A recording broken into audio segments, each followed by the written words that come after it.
रतन जी को अपना नेता मानते हुए अगले 4-5 मिनट अपनी बात रखूंगा।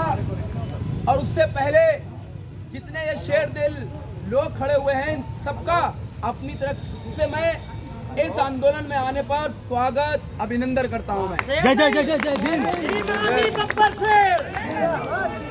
कोई भी बात रखने से पहले इस देश का एक इतिहास है कि जब ये देश आजाद हुआ तो बड़े से बड़े क्रांतिकारियों ने इस देश के लिए कुर्बानियां दी।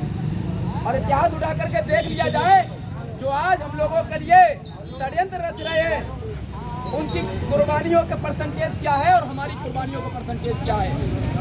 उन्हीं शहीदों में से एक शहीद जिनका नाम शहीद भगत सिंह जी, उनकी 2 लाइनें सुनाता हूं मैं आपको, सुनिए क्या लिखा है उन्होंने। उन्होंने लिखा है बड़ी वाकिफ है मेरी कलम मेरे जज्बातों से, बड़ी वाकिफ है मेरी कलम मेरे जज्बातों से, मैं इश्क भी लिखना चाहूं तो इंकलाब लिख जाता है। जय भगत सिंह क्रांतिकारी जिन्होंने जवानी की उम्र पर अपनी शहादत इस देश के लिए दी। भाई चंद्रशेखर आजाद जी जिन्होंने अपनी जान को निछावर कर दिया था इस देश को आजाद कराने के लिए, वो लिखते हैं कि भारत की फिजाओं में आबाद रहूंगा, भारत की फिजाओं में आबाद रहूंगा। अरे आजाद था, आजाद हूं, आजाद रहूंगा। जय चंद्रशेखर भाई। अब आज जितने लोग यही नहीं पीलीभीत के अंदर ये आंदोलन हो रहा है, पूरे हिंदुस्तान के कोने कोने के अंदर आप देखो ये नीले गमछे वाले अपने दिल के अंदर दर्द लेकर के अपना काम छोड़ करके अपना परिवार छोड़ करके आज रोडों पर उतरने का काम किया है। क्यों काम किया है? क्योंकि सरकार कुछ काम फ्रंट पे आकर के करती है और कुछ काम बैक डोर में आकर के करती है। हम ना किसी धर्म के खिलाफ, ना किसी जाति के खिलाफ, ना किसी वर्ण के खिलाफ, हमारा विश्वास सिर्फ इतना है कि मानव मानव समान है। और जब मानव मानव समान है तो मुझे बताओ फिर डिस्क्रिमिनेशन क्यों है? Why they are creating the discrimination between the people if all the people are the equal? Why creating? But message is that अभी कुछ दिन पहले देखा होगा जब सरकार को ये लगा कि अगर इस आरक्षण पे हम डायरेक्ट हमला करेंगे तब ये बहुजन समाज के लोग नाराज होंगे, रोडों पर उतरेंगे। मगर उस टाइम सरकार ने क्या किया कि सुप्रीम कोर्ट के दामन का सहारा लिया और सुप्रीम कोर्ट से SC ST OBC के आरक्षण के अंदर आप देखो क्रीमी लेयर लेकर के आए हुए हैं। एक और खतरनाक चीज लेकर के सरकार आई है जिसे लेटरल एंट्री कहते हैं। लेटरल एंट्री का मतलब यह है कि चोर दरवाजे से किसी भी अधिकारी को भेज देना। 40 से ज्यादा पद सरकार ने भी निकाले हैं, नोटिफिकेशन निकाला हुआ है, उसमें SC ST OBC तक कोई भी आरक्षित पद नहीं रखा। और कहा गया है ये 40 से ज्यादा जो पद आए हैं इनके लिए ना कोई एग्जाम होगा, ना कोई परीक्षा होगी, ये बैक डोर से जो है आपको डायरेक्ट IAS PCS ऑफिसर बनाने का काम करेंगे। बताओ हमारे बच्चे दिन रात पढ़ते रहें, इस देश के लिए कुर्बानी देते रहें, मगर कोई भी नेता आकर के बैक डोर से एंट्री करा करके इस देश की बड़ी बड़ी कुर्सियों पर अपने लोगों को बैठाने का काम करेगा। बताओ क्या कोई बहुजन समाज के आदमी से बर्दाश्त करेगा? नहीं नहीं। तुम्हारी कुर्बानी तो हमारी कुर्बानियां कम है। तुम्हारे बच्चे हमारे बच्चे नहीं है। तुम्हारी माओ को दर्द होता है जब वो कोई तकलीफ होती है, हमारी माओ को तो तकलीफ नहीं होती है। हम तो ये चाहते हैं कि बस एक ऐसा राजस्थान जिसमें मानव को समान रखा जाए। हम किसी के खिलाफ नहीं है, हम तो बस ये कहते हैं कि ये आप एक बात मुझे बताओ, आरक्षण खत्म करा जा रहा है। आरक्षण क्यों खत्म करा जा रहा है? कि भाई जाति व्यवस्था के आधार पर आरक्षण मिला हुआ है। हम तो ये कह रहे हैं,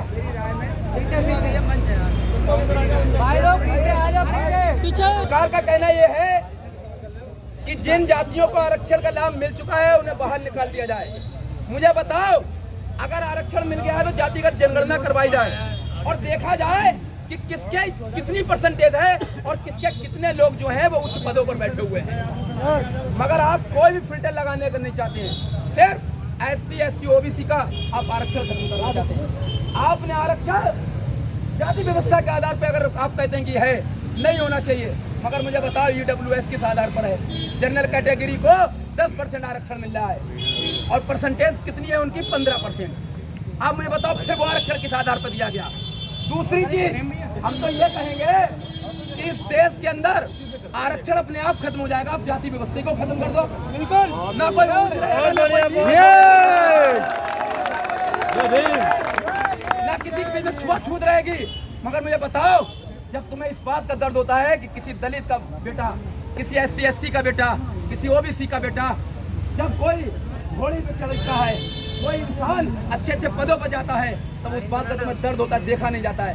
मगर तब तुम्हें क्यों नहीं दर्द होता है कि जब इसी देश के अंदर 8 साल के बच्चे को मटके पर छूने पर, पानी पर उसकी हत्या कर दी जाती है। जब किसी दलित भाई का घोड़ी पे सवार होकर के अगर शादी निकाल लिया, बारात निकाल लिया, तो उसकी हत्या कर दी जाती है। मुझे बताओ कि सब लोग इस बात में विश्वास रखते हैं क्या नहीं रखते हैं कि जितने भी लोगों ने जन्म लिया सब एक प्रक्रिया से जन्म लिया हुआ, सब मानव समान है। तो फिर भाई ये छुआछूत, ऊंच नीच, जात पात क्यों है? पूरी दुनिया के अंदर आप चले जाओ, हर धर्म ये कहता है कि we are equal, we are not upper and lower. If we are talking about Hinduism, तो अगर हिंदुइज्म को अगर हम बात करें तो सबसे बड़ा भगवान मतलब क्या हुआ? ब्रह्मा जी का सारे ब्रह्मांड को रचने वाला, यानी कि जमीन को भी रचने वाला, आसमान को भी रचने वाला, जानवर को भी रचने वाला और इंसान को भी रचने वाला, यानी कि एक दलित को भी रचने वाला, एक ब्राह्मण को भी रचने वाला, यानी ईसाई को भी रचने वाला और मुसलमान को भी रचने वाला।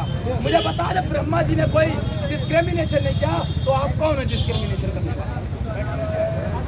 If we were talking about Muslim community, तो सबसे बड़े रब को अगर किसी को माना जाता है तो अल्लाह को माना जाता है। उनका एक नाम है रब्बुल आलमीन, यानी कि पूरे आलम का रब, यानी कि जमीन का भी रब और आसमान का भी रब, एक दलित का भी रब और एक SC ST वाले का भी रब और एक OBC का भी रब। जब कोई भी भगवान किसी का भी पेशवा, कोई भी डिस्क्रिमिनेशन नहीं करता है, तो मुझे बताओ इस देश में रहने वाले जो ये समझते हैं कि हम अपर कास्ट के हैं, ये लोअर कास्ट के हैं, हम ऊंची जाति के हैं, ये नीची जाति के हैं, इन्हें किसने अधिकार दिया? मैं तो कहता हूँ फिर एक बार, आप जात पात को खत्म कर दो, ऊंच नीच को खत्म कर दो, आरक्षण अपने आप खत्म हो जाएगा। मगर तुम जात पात को खत्म नहीं कर रहे हो, जो दबा कुचला समाज है, गरीब समाज है, सदियों से पीड़ा सहता हुआ है, आप उसके अधिकारों को। इन्हीं शब्दों के साथ मैं सरकार से आग्रह करूंगा कि ये सरकार जो पूरे हिंदुस्तान के अंदर आज नीला सैलाब उमड़ा है, ये दर्द है हम बहुजनों का, और इस बहुजनों के दर्द को इस सरकार को समझना चाहिए, क्योंकि बड़े से बड़े तानाशाह आए और चले गए जिन्होंने दुनिया में इंसाफ नहीं करा।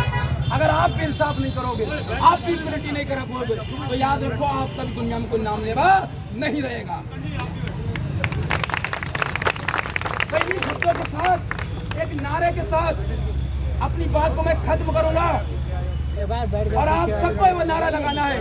बताओ, ये संविधान विरोधी सरकार नहीं चलेगी, नहीं चलेगी, संविधान विरोधी ये सरकार नहीं चलेगी, नहीं चलेगी, आरक्षण विरोधी ये सरकार नहीं चलेगी, नहीं चलेगी, आरक्षण विरोधी ये सरकार नहीं चलेगी, नहीं चलेगी, विरोधी ये सरकार नहीं चलेगी, नहीं चलेगी, विरोधी ये सरकार नहीं चलेगी, नहीं चलेगी, विरोधी ये सरकार नहीं चलेगी, नहीं चलेगी, विरोधी ये सरकार नहीं चलेगी, नहीं चलेगी, विरोधी ये सरकार नहीं चलेगी, नहीं चलेगी, विरोधी ये सरकार नहीं चलेगी, नहीं चलेगी, अपना अधिकार मांगते, नहीं किसी से भीख मांगते, हम अपना अधिकार मांगते, नहीं किसी से भीख मांगते, हम अपना अधिकार मांगते, नहीं किसी से भीख मांगते। आजाद समाज पार्टी जिंदाबाद, आजाद समाज पार्टी जिंदाबाद, आजाद समाज पार्टी जिंदाबाद, जिंदाबाद, जिंदाबाद,